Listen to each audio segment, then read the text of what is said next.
पत्थर तोड़ा, पत्थर में से निकला घोड़ा, घोड़े ने कुछ खीर पकाई,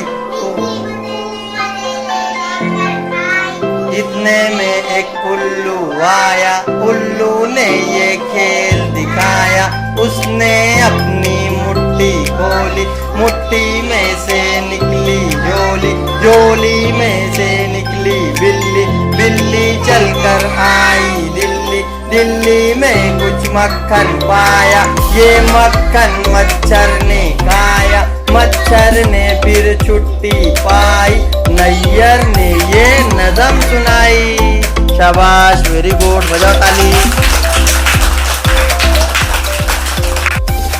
तो चलो बच्चों, हम इसके सवाल के जवाब देखेंगे और आप लोग जवाब देंगे। सवाल नंबर 1, पत्थर से क्या निकला? शाबाश। नंबर 2, घोड़े ने क्या पकाया? शाबाश। नंबर 3, खेल किसने दिखाया? शाबाश। नंबर 4, बिल्ली कहाँ से निकली? झोली में से, वेरी गुड। और नंबर 5वां सवाल है, बिल्ली चलकर कहाँ आई? शाबाश, वेरी गुड। और आखिरी सवाल, मच्छर ने क्या खाया? मक्खन खाया, वेरी गुड, बहुत अच्छे, बजाओ ताली।